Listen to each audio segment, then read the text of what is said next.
Hi guys. So I'm Nishant Mantripagada, and I'm currently working as a product owner at Schneider Electric, Bangalore. And I have with me my fellow podcaster Mayank. Hey, hi folks. I'm Mayank. I'm currently working at Microsoft as a software engineer. So we are going to have our first guest in our podcast today, Uddish Verma. So I would like him to introduce himself. Yep. Hey everyone, this is Uddish. So I'm currently working as a product engineer with Intercom, which is based in Dublin, Ireland.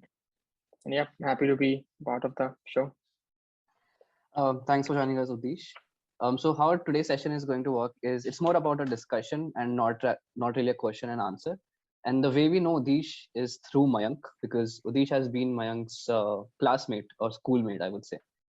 We thought of bringing Uddish aboard to just discuss about his journey so far. And his journey has been a bit different. It's not the conventional journey you would see, because he is from a Tier 3 college and he has worked not only in India, but also abroad, but not doing any masters. He just went from working in India to working abroad. So let's dive right into it and start about your college journey in brief, Uddish. How was the journey? How did you land up in the college you landed up in, and what was the experience in the college so far? Sure. So I think right after school, so we prepared, so Mayank and I prepared for IIT JEE, right, from 11th and 12th class. We used to go to Narayana for our coaching, and sad to say, but we didn't get good scores.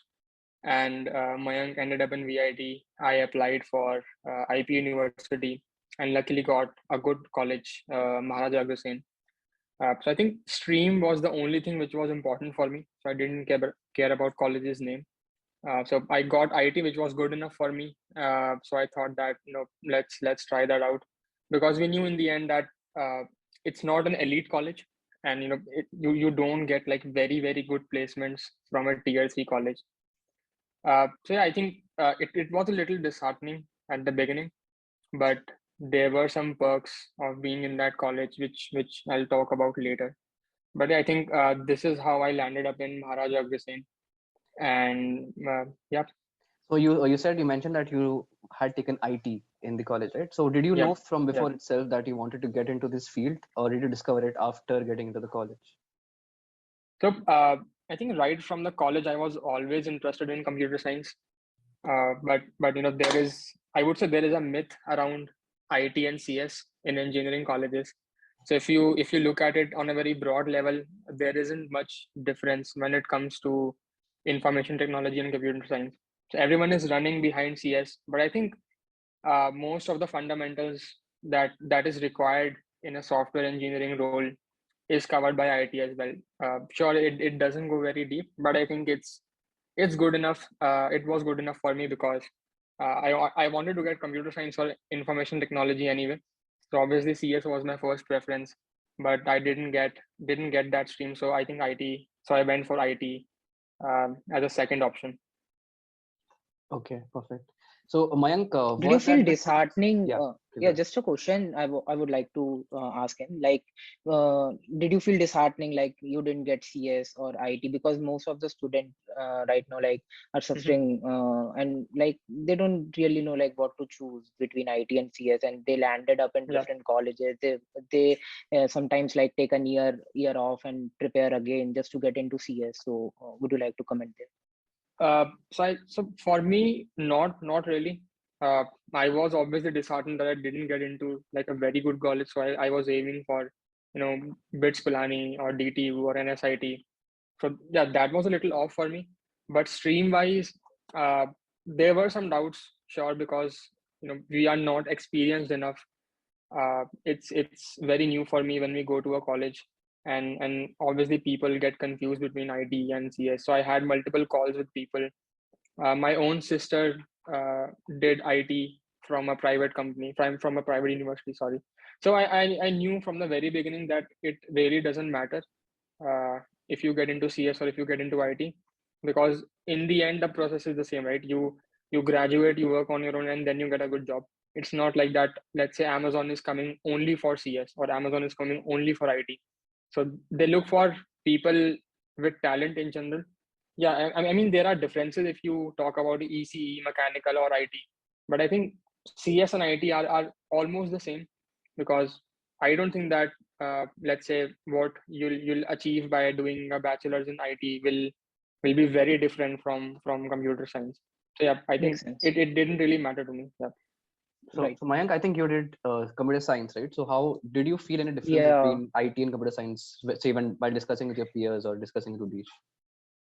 No, you must be already knowing, like in college, there were almost similarities between the courses that CS folks and IT folks are having. And uh, also, like in college, there are choices that most of the colleges are giving right now in choosing their own curriculum. So people can choose one of the core subjects that CS uh, uh, people are studying. Basically, the same courses are available to IT people as well. So to me as well, there are not much differences. It's just a matter of like what skills do you want to build in, and which course you want to opt for. Yeah, perfect. Okay, so we discussed about what you're currently pursuing and how did you think of pursuing it, right? So once you joined Maharaja Aghasin College, how was the experience over there? Say maybe in terms of your classes, your internships, and how did you land up in your placement, right? So the entire journey in your college, you must be also talking to people in other colleges which Yeah. you aimed for. So did you find any difference, and how was the experience over there? Yeah. So I think one thing which is important to highlight is that one of the major factors when you decide a college is through their placement statistics. So every student gets on a call. They talk about what's the highest package in your university, or what are the top elite companies that are coming to your university. So for me, uh, I think the highest package in my university was, I think, 11 or 12 lakhs. So right from the very beginning, I knew that this is something which I don't want. So I'll have to work on my own, because let's say uh, I go to extra classes, I complete the curriculum like that. So it doesn't really matter, because I'm getting the opportunity of a 12 lakh company, if it makes sense, right? So I'll have to look out. And there is a myth around uh, off campus placements are always hard to crack, which obviously we'll talk about later. So the debate between on campus, off campus is like a really long one. But for me, I knew that since I'm in a tier 3 college, so I'll have to do something different. So I think overall the experience was not bad. Agrisan is a pretty good college when it comes to faculty and even the course structure. Obviously, the course is a little outdated. So I think in our first year, luckily I met someone, a friend, who was also interested in computer science as much as me. So we joined Coding Blocks, a coding institution in Delhi. And if I remember correctly, our first course was Java. So it was only Java fundamentals, data structures, algorithm. And so we used to attend college, and then from 4 to 5 or 4 to 6 p.m. we had our Java class. So I think that was the first entry point, which made me realize that this is interesting, and this is something which we can look forward to after college. So in our first year, I think we regularly attended classes. We did what we are supposed to. Like, you attend classes, you complete your assignments, you go home, you finish your extra work, and then you come back to college again. But I think uh, when my second year started, so I started realizing the differences between colleges. So for example, Mayank was in VIT, right? And VIT has like a lot of curriculars. So you have in-house hackathons. There are a lot of developers who are trying to build something for the college, for the university. But I didn't actually see anyone in my college. If there were, I surely miss them. But yeah, so the culture of that development culture that is needed in the colleges right now. So Agrasen was lacking that on a major level, I felt. So yeah, but so there was some complex around, uh, my course was not outdated, and it's not up to the mark. So for example, our common friend Mohit, who is in DTU, they used to have regular hackathons in their colleges. and their course was very up to date. So they were like learning like AI and stuff, and we were stuck on OOPS and classes, which was so we this was supposed to be, we used to study this in school. So this was a little off for me, but luckily I got to know about Android, and through my coding teacher, and she said that, since Android is linked to Java, maybe give it a try, maybe see if you like it or not. And then me and my friend, we joined an Android course in coding blocks as well. And I think that is what which pushed me to go an extra mile in my college, and do something different, that, let's say, many other students were not focusing on. So yeah, I think from my second year, so second year was my entry point towards actual development, where I started working on Android development. I started creating small applications with my friends, and got really interested in the whole development life cycle, because that was the first time we were actually creating something. We were used to create programs, right? We were creating data structure, we were solving competitive problems, but this was actually, the UI part, which I got really interested in. So yeah, I think from the second year, I got into Android development, and then slowly started moving up the ladder in my third year and my fourth year. Yeah, so you basically try to distinguish yourself, or at least try to find something that you're interested in and pursued it. That's Yeah. what you did in college, to at least make yourself a bit distinguished. Because I remember Mayank doing the same thing when we were in VIT. Yeah. We were roommates back in VIT. So he used to do the same thing. He used to try to explore new fields and find the fields he's interested in. And once he got interested in something, he used to make sure that he made the most of it. So Mayank, any comments on the Android development part, because that part reminded me of the college days. Yeah, I would say like in the first year, I basically started with the same thing, learning OOPS, developing some of the basics, because basics are also very important, I would say. So I tried to build up my basics, but after a while, like doing the same thing, solving the same competitive problems was not as much as exciting to me as it was earlier. So I tried to get into development, started with Android and later like web and whatnot. Like, so I tried to give some time there, and when I felt excited, right? So the thing is, like, when you made something and someone is using it, so that part is literally amazing, and that attracts you. So yeah, development is pretty useful, I would say, in just not learning concepts, but also making some impact. Okay, perfect. So you talked about how to distinguish your profile. So what about internships? Did you try to get some internships Yeah. for college, or did you try to apply it off campus? Yeah. So I think so one other thing was that the goal was to never actually, distinguish ourselves from the rest of the students. So the goal was to just do what we were liking. I would say that we were lucky enough that we found out about Android, and it basically attracted us to do more. So it's not like that we were looking out to, to go an extra mile. Not at the very beginning, I would say, but once we jumped into the development, we knew that this is something which we are liking, and this is, where we can potentially get a job in. So my first internship attempt, I would say, was at the end of the second year. So there was a company called XPrep, and they were looking for Android interns. So I think there's a website called Internshala that a lot of people uses.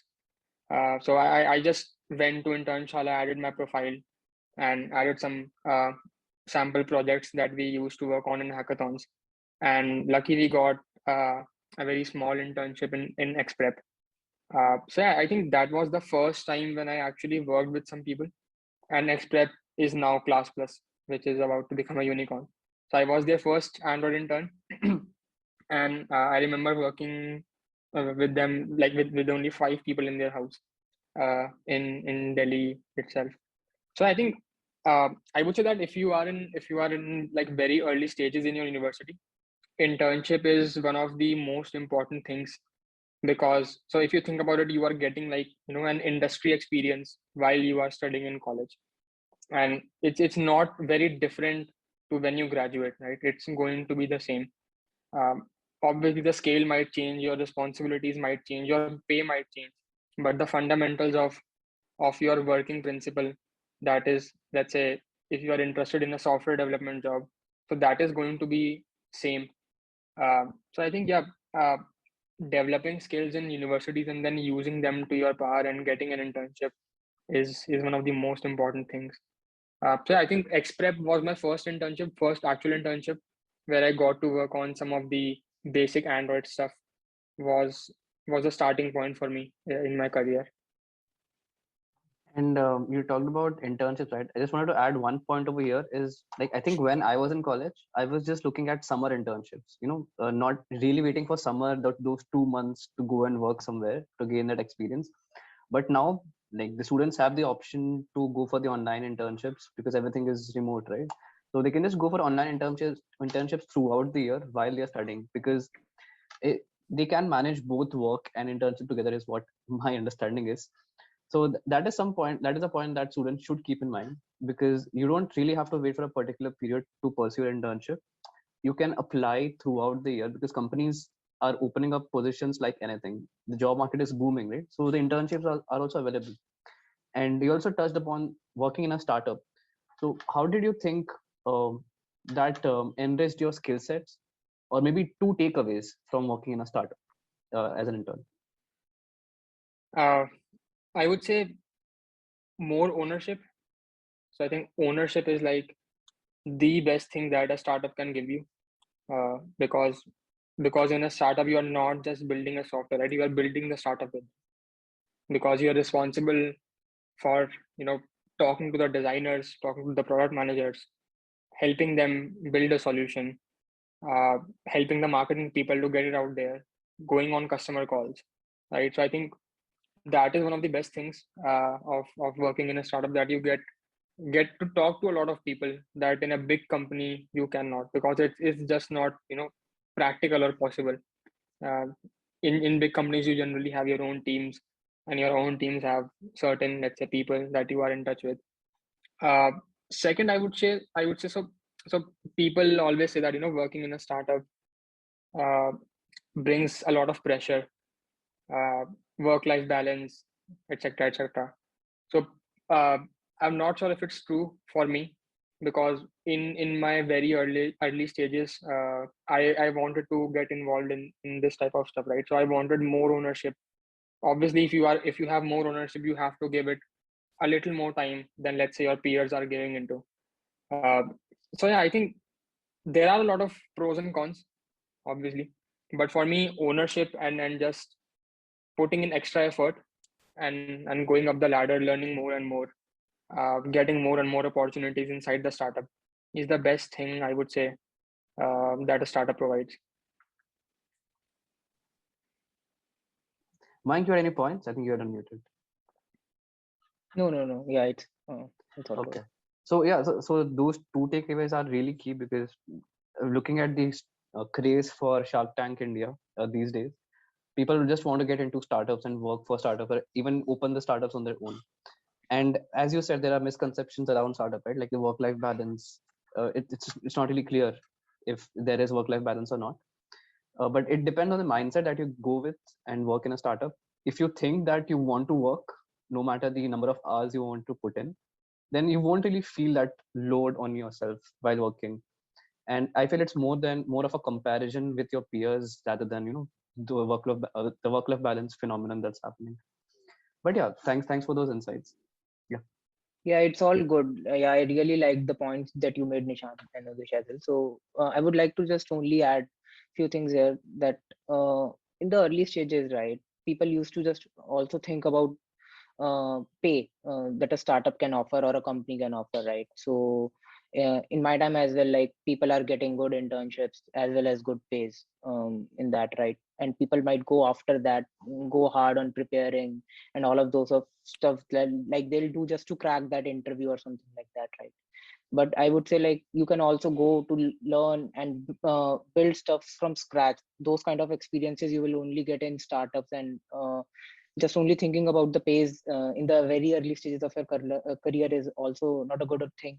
and we should also think about, like, in other terms, like what all startups can offer instead of just looking at big techs or pays for the internships. Yeah, well said, man. So we talked about your internship experience so far, and you said this was your first internship. So were there any more internships you did after the first one, or you just stopped over there? Yeah, so I think there were two more. So that became like very key parts of where I am right now. So after Class Plus, there's a startup in Noida called Squad Stack. So it used to be called Squadron back in the day. And one of my mentors, my very old friends, was a full-time employee there. So I just talked to him and I said that I want to do an Android internship here, even though they didn't have any Android openings. So he referred me. I went through a few rounds of interview and I finally got like a proper position in that startup. So I think there were around 50 or 60 employees when I joined, and it was still in its very early stages, but they have like a solid platform and a solid business. Uh, so I talked to the CEO. He said that, since you are in college, we can offer you an internship position. So I'm very lucky that it was very flexible. So so they said that, you can just work, let's say, four days in a week, or feel free to take any days off for your assignments, for your exams, that sort of stuff. So I started working there. Really, really enjoyed the culture, the people, mentorship that I all had. Uh, I had so much fun that I almost worked like a full-time employee for them. So I stopped going to the college. I'll not say it's the best use of your time. So I was lucky enough that my college didn't have like a lot of attendance issues. So I talked to my teachers, my head of department, and I used to attend classes. And then from Rohini, I used to directly go to Noida, or it was always remote friendly. So I used to work from home when I didn't get a chance to. I used to cover stuff on the weekends. So I made it work. And obviously my peers were very accommodating and helpful, very flexible. So it helped me grow. So that was like my first entry point for a production environment, building applications that are being used by, let's say, 100,000 people. Yeah, so I think that was my first internship. And then I got to know about CERN. So for those who don't know, CERN is like the biggest research organization, nuclear organization in Europe. So one of my college seniors got into CERN, and he was giving a presentation on it one day. And I talked to him, and it was just really fascinating to get a job. So we have always, heard about things like after university, do masters, and then, masters is your key entry point to getting like an abroad job or a job in the US, in the Europe, that sort of stuff. So it was really fascinating that, he's in his fourth year in his college, and he got like an opportunity just like that. So I took a leap of faith. There were two programs at CERN. One is called a summer student program, and the other is called Open Lab. So I applied in. I took my time. I curated my application, built a portfolio for myself, showed all of my work in that portfolio, brushed up my resume, and then just applied for both of them. Uh, so I literally had like zero hopes, because it is one of the best programs in the world, and more than 6,000 people apply for it, and they only select like 38 people from across the world. So I applied for it. I got rejected from summer student. So I thought that, obviously I'm going to get rejected from Open Lab. And I think I still remember I was coming back from college. I was I think on a call with Mayank only, and I was about to reach my station. I got an email that congrats, you have been selected as a uh, candidate for the Open Lab University. And I didn't believe that, this I was not sure what was happening, but I was still employed with my startup at that time. So I went home, looked at it, talked to my senior, and he said that you got selected into summer Open Lab program for CERN. And I immediately called my CTO, told him about the opportunity, and he said that, take 2 months off, go to the place, experience, and then obviously come back. We don't have an issue. So grateful to him for that. But and yeah, I think uh, it was a very dreamy moment for me, because obviously it's in Switzerland, one of the most exotic places in the world, and you don't have to spend money from your own pocket. They sponsor your visa, they sponsor everything. The pay is very good, and I was in my third year at that time. So I mean, getting paid in my third year is a big thing as it is, because not a lot of companies pay you a lot if you are not in, like, a very huge Microsoft, Amazon type company. So it's just uh, the culture in India is like interns get paid for, like, 15 20K maximum, or even less than that. So for myself, I used to work for 15,000 rupees for squad, and I did that for almost 1.5 years, and I never asked for a raise because I was loving the work so much that I didn't care about money at all. So I think uh, applied, went through the whole process, visa and all, and I went to CERN all alone, and then found so there were, I think, 3 or 4 things that I really liked. So for me personally, it changed my personality a lot. I'm an introvert guy, but going to that place and talking to people coming from all around the world, making new friends from different countries, it helped me open up a bit. It gave me an experience that how, the work culture looks like in Europe. And since Open Lab is like a student program, so they had special trips for you, they have special perks for you, special discounts, all sort of things. Yeah, I think overall 2 months, those 2 months were probably the best for me as a student, and as well as a professional developer, I would say. So I think that was the first time I felt that, I did a little, I went out of my way, did something different, and actually got the result. So yeah, I think after Sun, I came back and resumed my responsibilities as an Android intern with Scott Stack. So, Udish, like, this is so great, like, working in a, like, studying in a tier 3 college, working in different startups, then going to CERN, coming back to India. I really like Yeah. the path that development and the opportunities you build to yourself. Uh, but like recently, we got to know like you moved to Ireland to work in a company, right? So we've just wanted to know a little bit about your thought process to work abroad, like after working so much in India as well as abroad earlier, like what brings you to Ireland for a job, and what was your thought process there? How did you apply, and all sort of things that can help students? Yep, sure. Uh, so I think obviously CERN was like uh, the starting point, which basically forced me to travel. So when I was in CERN, I had a Schengen visa, and you get to travel around Europe for very cheap. And I realized that how much it changed me as a person, and how much I communicate to people and work overall.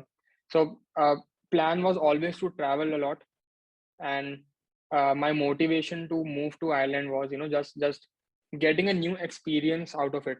So it's not like that I'm going to settle here, or my aim was never to, get a job outside India, because apparently people think that, if you're working outside India, then obviously it's all fancy and luxurious, but it's not. For me, it isn't. Personally, for me, place doesn't really matter. I'm happy to work in India. I'm happy to work in Ireland. So it's just a new experience that I'm relying on. One other thing I would like to mention is that, so for CERN and all the international stuff. So my aim was never to go outside India. My aim was to just apply, right? So one thing that a lot of people, I would say almost all of us, have is basically imposter syndrome, right?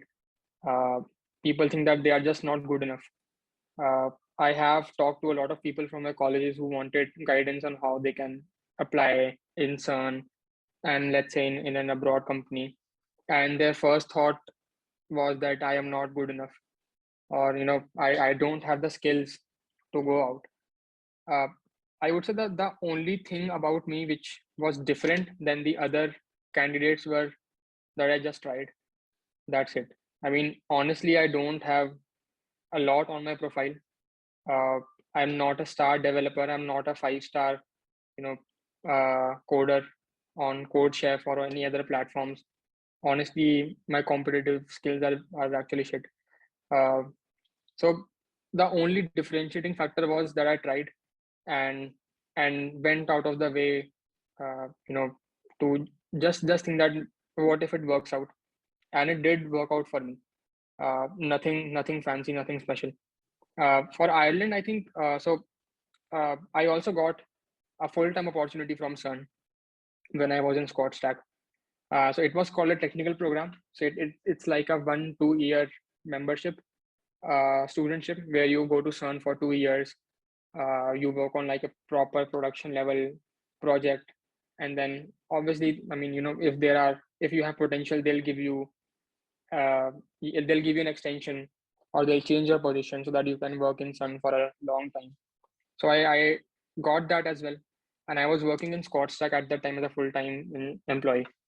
Uh, Obviously, it was a very tricky situation for me, because on one hand, I'm doing what I love, uh, enjoying a lot in my startup, but on the other hand, there was a pressure that you have a job in Switzerland, which will pay you 5 times more than what you are currently earning.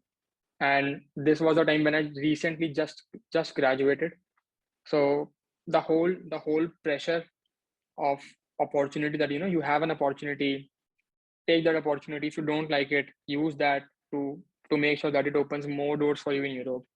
So that was a little tricky for me. So I did multiple one-on-ones, talked to a lot of people, and in the end decided that let's take the bet.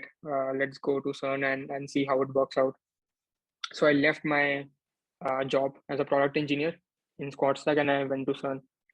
And immediately after joining and starting my first day, and so I realized, obviously CERN is a wonderful place, one of the best places in the world, but it did not align with what I wanted to do. So I love working on heavy UI UX stuff. Uh, I like to see immediate impact on what I'm building, and CERN is a little old fashioned that way. Obviously, nothing against that. So it just didn't match my requirements, and my work was all on DevOps, which I really didn't like. So that was, I think, probably the toughest and the most impulsive decision that I ever made. I still remember calling Mohit and Mayank, and I was talking to them that bro, this isn't working.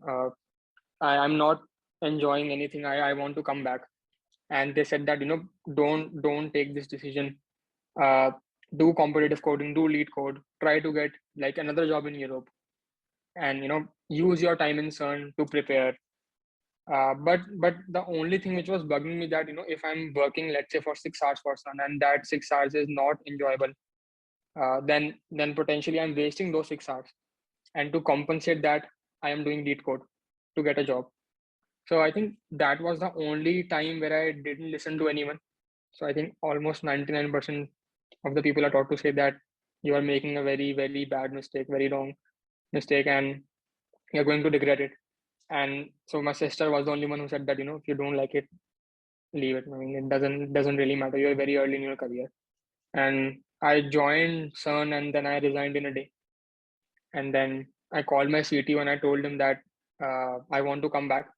It's only been 20 days. So if you want, if you'll have me, then I'll be happy to come back. And he said that sure, we are anyway looking for people, you have contacts. But if he would have said no, then I wouldn't have a job, basically, that most of the people don't know about, even the CTO. So yeah, I think I came back, and I realized that the way I worked after I came back, the focus that I had, the clarity that I had in my mind was on another level, I would say. So before leaving, I was just an engineer making features.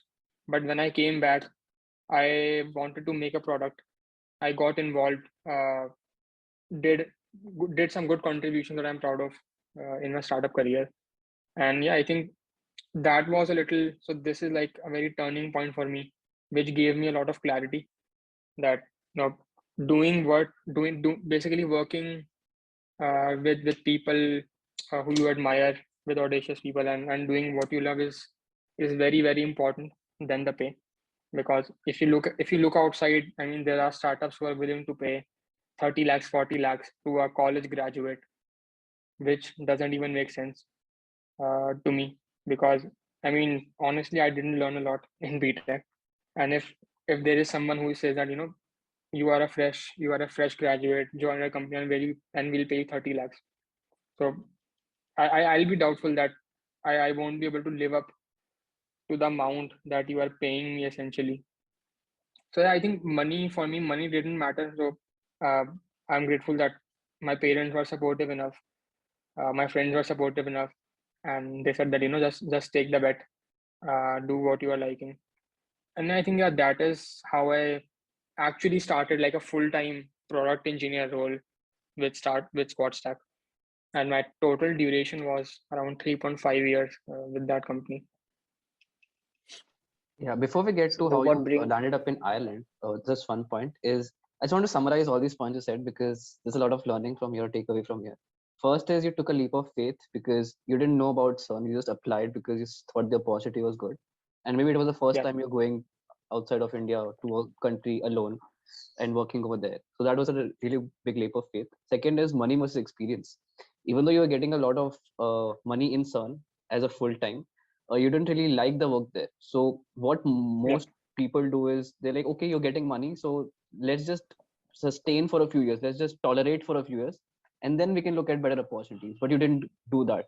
You preferred yeah, quality experience on money. So that is a really big part that I would like to highlight. Third is you took a really big risk by leaving the job at CERN and not having a backup plan in hand because the yeah, CTO hadn't said that you come and I'll give you a job. You had to ask him.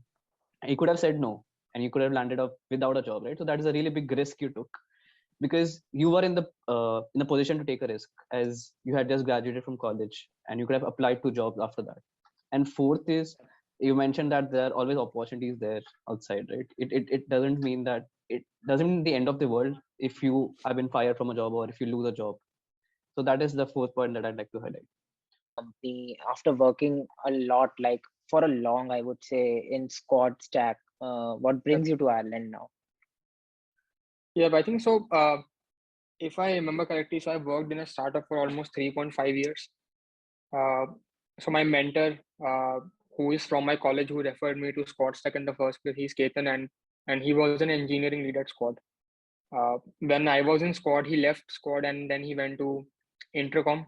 So it's a company in Ireland, and so my habit has always been to kind of follow him because he's a person that I look up to a lot, and I didn't have any plans of moving. So in Squadstack, we were working on a product called Optum, and I was working on a React Native mobile application, and then we had to integrate Intercom into our own product. So I think that was like the first point when I got a little intrigued that what exactly is this company doing. We installed their plugin and we started using it in our own company, and I think, yeah, the idea started coming to my mind that maybe it's time to move on, maybe it's time to explore, because obviously, so my experience has always been working in a very small scale. So I worked with one of the best teams, I would say, that I could have asked for, one of the best mentors I could have asked for. And but eventually there will always come a saturation point where you would want to look out, and where you would want to see that what if I am working in a, let's say, a little big scale company than Intercom, than Squad, sorry. So I never had the experience of working in, like, big production environments uh, with a lot of customers. So I thought that maybe it's time to look out, and companies like Microsoft, Amazon, so they were always been on my list because I wanted to work on a scale that I've never worked on. So yeah, I think I remember talking to Ketan, and I was just discussing that what is that one thing that he likes about Intercom, and he said the culture. And Squadstack is a company where culture is one of the most important things, and one of the best things, I would say, that I have experienced in my career. Uh, so I think I went to Intercom's website and I just looked at what they are doing, their philosophy, their timeline. Just to stop you there, and I just Yeah, wanted to ask you, like, what do you mean about culture? Because most of the people, like yeah. right now in colleges, don't really know like what culture means to someone who is a working professional. So So I would say, can you? I would say it's culture is a term that you can't, uh, explain in like words. But for me, I would say that, a company focusing on you than the actual job, right? So they care about you. They want you to be audacious, right? They want you to actually grow, right? They help you grow in that direction. They obsess about their customer growth, their customer success. I think I would say every company has a culture, but Squad is a company which used to highlight it a lot. That for us, people first come. People are on a higher level than our product, right? We all are audacious people. We start small. We think big.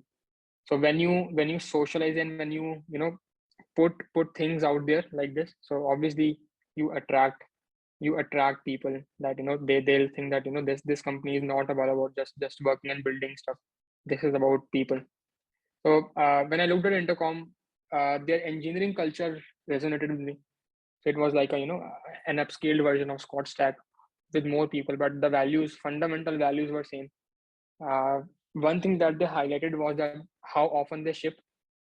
So I think in Intercom there is a deployment in every 6 minutes, which was crazy to me because uh, that frequency we never followed at Squadstack. So I think that was the first entry point, and when I explored their website, I really liked how they have portrayed their work. So just the UI, just the UX, uh, how they are focusing on their customers, what's their approach. So I thought that maybe I'll just try it out. I'll talk to Gaten, check if he can refer me, and he did. So I was looking out at that time. I had a few offers on hand in India, but Intercom was the only company that I actually wanted to work with. So and it was the only company that I applied only. So my plan was that if Intercom doesn't work out, I'll stay in Scottsdale. I'll work for a few more months, and then I'll eventually apply again or look out to, let's say, some place in London or in Europe. So yeah, I think one of the benefits is that Intercom sponsors visa. It's very flexible. It's not like that you have to come and then you can start your job. So I knew that already. So I knew that I'm not wasting my time. That let's say I apply to a position and then in the end they are saying that we can't sponsor a visa. So that is a waste of time. So I applied to Intercom. Really liked the interview process. Uh, the interview process in itself was a learning for me. Uh, Talked to a lot of senior people while doing my interviews, and luckily I got a job. Luckily I got an offer from them, and yeah, that's how I landed in Intercom, I think. And it's been 8 months since I joined Intercom. So, any challenges you would like to highlight that you faced? Anything in Ireland, like apart from India, or apart like Yeah, outside job? Like what is your experiences and any difficulties? Yeah, so for Yeah. example, I you live in think. Switzerland Yep, as well as Ireland, right? So European countries, yep. but maybe different culture from India, which you'd like to highlight as well. Yeah, so I think I was a little scared about how the onboarding will go because obviously everything is remote right now. uh, I was in India, and most of the people working were in Dublin at that time. But I think Intercom made it very comfortable for me. So they shifted their standard times for me. I was working remotely in India for almost 5 months before I left for Dublin, because obviously you get a work permit, which takes some time. Then you apply for a visa, which takes time, and then the whole relocation. It's not very easy to just shift your life from one country to another. It has a lot of challenges that it comes with the jobs. I think overall Intercom was really helpful and understanding. They gave me space and time to sort things out when I wanted, and so this has been, I think, so I've never lived away from home. Uh, the internship in CERN was also only for 2 months, and I had a lot of friends with me, so it never actually felt very difficult because you always had people around you. Uh, But I think when you move to a different country for a job, so it becomes a little difficult because you don't know a lot of people. It's not very easy to make friends, particularly for me because I'm not a very extrovert guy. Uh, so it's always difficult. I take a lot of time uh, when it comes to asking for help, talking to people, and just making friends out there. So I think probably one of the most difficult things. So moving houses, living on your own, uh, just basic things like food and communication and travel and just sorting everything out. I think that is something which which people should think about. But anyway, it's anyway learning curve for me. It's not like that because of these things I will not do it. I'll do it all over again if I have the opportunity, because these are essential skills as well apart from your job. uh, just taking care of yourself in general in a place that you have no friends or colleagues. So I think that is obviously a very challenging thing, and I'm still going through it. uh, I'm still learning how to cook, how to be on my own, how to go out, talk to people, and just adjust with myself. Yeah, I think that was well said about the challenges. But I just like to highlight what you said about going to Ireland and working over there. You got inspired from your senior who is working currently in Intercom, or who was working currently in Yep. Intercom, and you just didn't go blindly, but you did your ground research. Like you learned about the company, about the people, about the culture, as you highlighted, and that's very important because people usually think, oh, I'll go to a new country and I'll work abroad. It's a fancy thing Yep. for most of the Indians to do, right? And that too without a master's.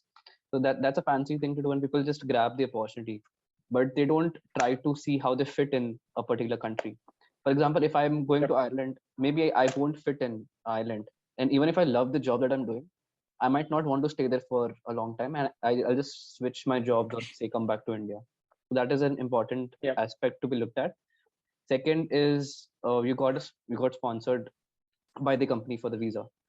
That's also again an important thing that people have to look at, because it's not like Yep. you there for say 1 year and then you again have to look for a job. That's an added headache, especially when you're moving to a new Yep. country where you don't know anyone. So that's another aspect that you should look at I while think applying to jobs. Yeah, I think just to add to that, yeah. so honestly, I think I've known Mayank for almost more than 10 years now, and and I think his personality, and so he's the only guy you know who actually thinks like me, like exactly like me, which is weird. uh, but I think we have had multiple conversations about you know working outside India, uh, doing masters, and I don't even remember the conversation because we have had them for such a lot of times. But one thing that I would highlight is that after you graduate, until the time you are in your 27, 28, 30s, or I don't know, I mean, age doesn't matter probably, but I mean, this is the time where you experiment. This is the time when you don't actually settle. So people, let's say, go for high paying jobs, and they think that I'll save money, which is not a wrong way, but it's not how we function. For me, how I function, for me, I would say this is the age when you go out, when you make mistakes, when you go to companies that you don't like actually, and then you learn from it and then you move on. Um Getting a job outside India isn't really hard, to be honest. Uh, so a myth that a lot of students in colleges have, that that our resume should be good. We have always discussed about this, that if we do more, if we win hackathons, we'll have this much metrics in our resume.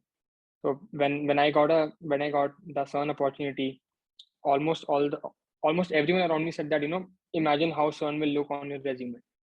And and today, whenever I apply to a new company, my resume doesn't have that. I went to CERN and left in 2 days. because that part isn't important. That is for my own. That is not for people to understand. I mean, obviously, I'll tell them if if we have a conversation like this, but that is something which is not very relevant for people for interviewers who are hiring me. But it is very important for me because that was like the biggest learning, the biggest decision that I made. So I think just experimenting is good enough. Uh, in Intercom, I'm not here to settle. Maybe I will. I don't know. But my mindset was to experiment. So my mindset was that I have worked in Switzerland before. I have worked in an Indian startup. So what if I work with Intercom? Obviously, they hire people from all around the world.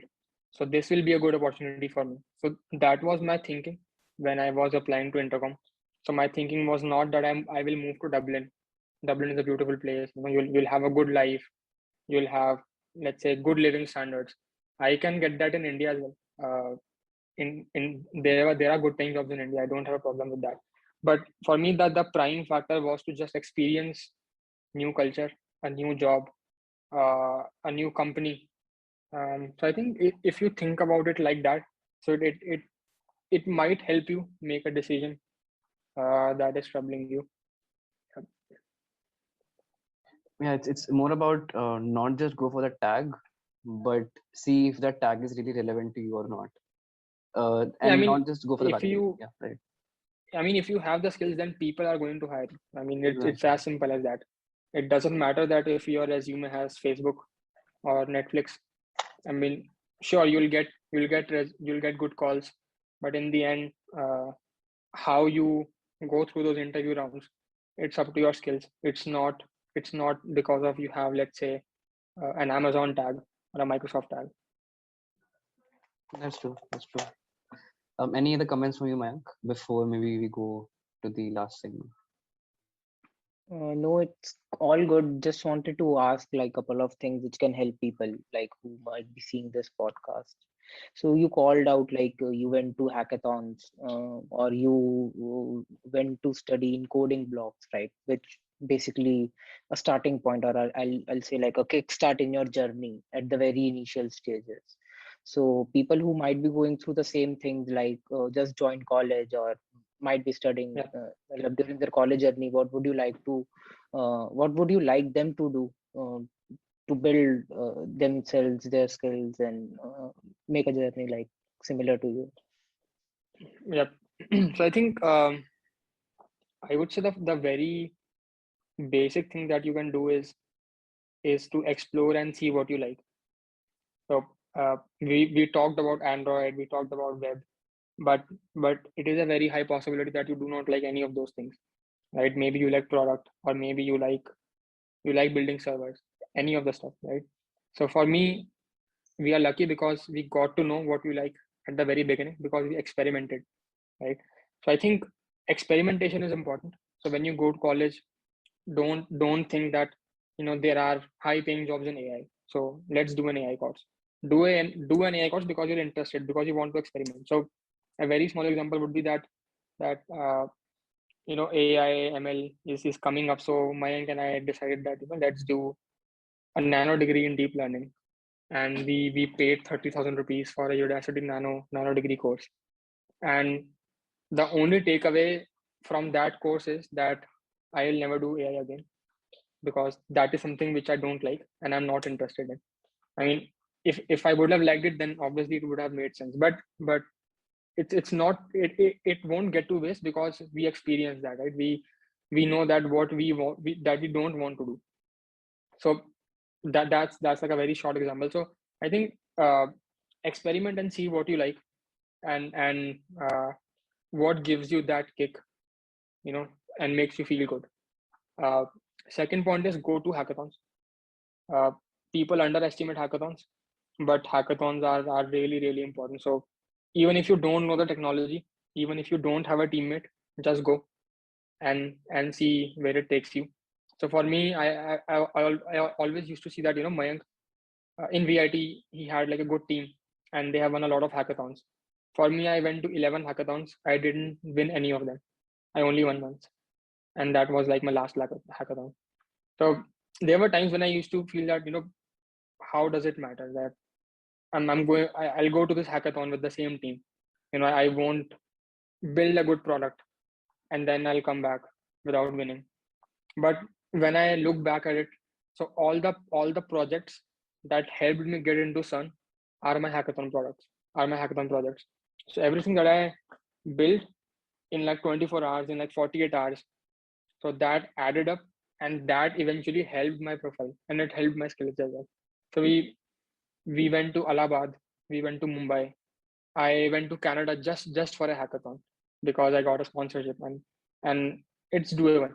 Looking at me, a lot of people from my college went to Canada just for the hackathon, right? So I think hackathons is one thing that people underestimate. There are online hackathons as well. I think the amount of work that gets done in a hackathon is normally what people do in like 2 weeks because of the pressure and the excitement, the adrenaline that you get in hackathons. Uh, Third, I would say that if you have found your interest and if you want to experiment, internships is important. Uh, Again, don't go for how your resume will look like. Don't worry too much about money just yet because you are still in college. But try to go an extra mile. Do if you like to do online courses, do that. It's very subjective. There is no singular path.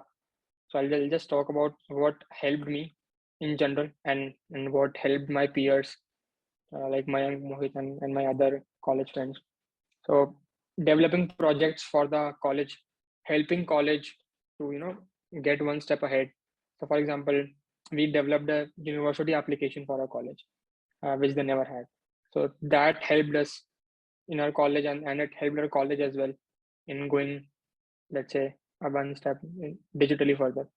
So yeah, I think these are the key points. And then obviously, uh, if you have good skills, if you have like good CS fundamentals, development skills, then don't worry too much about getting like a very high paid job in Facebook and Google.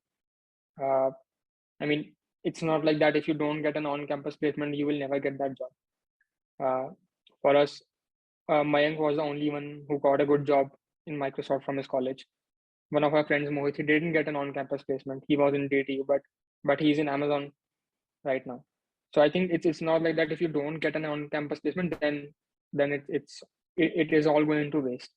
So any internship, any job that you are in, it will basically add up, and it will help you get into a good company after a certain point of time. So yeah, I think probably just experiment and just try and ask for help. People don't usually do that. So I mean, asking for help is a very underrated thing. So if you ask, people are willing to help you out. Uh, Talk to people on LinkedIn, talk to experienced people. There are websites like Lunch Club, ADP List, Code Mentor, where you can just go out, talk to experienced people, get their ideas, see what you like. So I think these are some things which has personally helped me in my whole journey till yet. I still do not have a lot of experience. I'm fairly new. I graduated in 2019, so I'm still learning, still going through the paces. But I think these are some of the points which helped me, and this is how I landed a job in WA. Thanks a lot, Uddish. A lot of great points over here. Nishant, would you like to sum up and Yeah, sure. I think the main takeaway from this question was you have to experiment, and even though you might not get the value or the return immediately, you might get the return at a later point in time. So it's more about persistence than being impatient and waiting for the results, because results might not come in say a couple of months. They might come in a couple of years, 1 or 2 years. So you have to make sure that you persist and do whatever you like doing on a regular basis, and practice on a regular basis. If you're from a CSIT background, practice those codes on regular basis so that you get to see the result at a later point in time. So yeah, well said, Udish. And I think we have come to the last segment, or just the conclusion, wherein you have given tips now for students who are in colleges and are looking forward to get into the work experience zone. But say people who are currently working right now and looking at careers abroad, what kind of advice would you like to give to them? Because you got a job in the COVID era, that is when everything was online, and it's not really easy to do so. So what kind of tips do you have for people who are currently working in India and looking for jobs abroad? I think so. So it actually depends on the motivation, that why you want a job outside India. There are multiple reasons. Some might just want to explore. Some might just are interested in a particular company. So I would say that there are a lot of companies who sponsor visa. So for example, Intercom Dublin, Facebook London, Facebook in Dublin, then Yelp in Germany, Yelp in London. So Bloomberg, a lot of companies, they hire people from directly from India without a master's degree. So I would say if you want a job outside, just go an extra mile and try to research first. Try to see that what are those companies that are sponsoring visa. After you are done with that, try to see if you can understand about their product and see if you like what they are doing. So personally, I really liked what Intercom is doing, so that is why I went with Intercom. That is why it is the only place where I applied. So I think that is the second part. And then third is that maybe try and talk to people and ask for a referral, because obviously applying on their career page, even in India, might not work in some cases, because obviously they get a lot of applications. Big companies are will get a lot of applications. So if you go to LinkedIn, if you figure out a way in your connection, and then people are usually willing to help you out with referrals, right? They are open to that. So reach out to them, talk to them, explain why you want to join the company, and see if you can source a referral from them. I think that is probably the easiest way to get a job outside if you don't have a master's degree. And yeah, I think this is probably it. I mean, it's not very complicated, it's not complex, and it's probable that in your first time you might fail. So I have given multiple interviews and I have failed multiple times, and through those failures I ended up where I am right now. So if you don't get a job, try again in 6 months, try again in like a year, and see where it so assess that where it is that you are lacking, and see if you can bridge that gap and apply to that place again. So I think this was my process usually. Yeah, thanks for the tips, Sudesh. So maybe motivation to work abroad, researching about companies sponsor visas, networking on platforms, and you might fail, but that's not the end of the journey, right? So those are the few points that Yep. I got from this discussion. I think it's been a really helpful discussion so far, and we can end the session now. Any closing remarks from Mayank and Sudesh, both of you? No, I just want to highlight like the point that he called out already. Like people go out like just for looking for passion, searching passion, and it's only experiments that can help you find the work that you like, and the work Yep. that you like will help you get. It doesn't take time to become your passion. So just experiment stuff. It will help you grow. I think from my side, I would say that the term work-life balance uh, that is going around everywhere. So for me, it's just life. I mean, I don't see them separately, because I really like what I'm doing right now. Uh, so I'll think about work-life balance when I'm at a position where I'm doing something forcefully which I don't like. But thankfully I'm not in that position. I'm sure that both of you are also not in that position. So for me, yeah, I think uh, loving what you are working on is probably the most important thing for me. Uh, and if I live by that, then it makes things a little easier when you're making decisions like this. Yeah, I think the theme of Yeah. your journey has been not to be bogged down by failures and taking as much risk as possible, because you can take the risk, right? So that is something Yeah. which I took away from the entire journey of yours that you said. So yeah, thank you so much, Uddish, for being a part of the podcast, and Yeah. looking forward to host Thanks you for again. having me. Yeah, Thank you so much. thank you.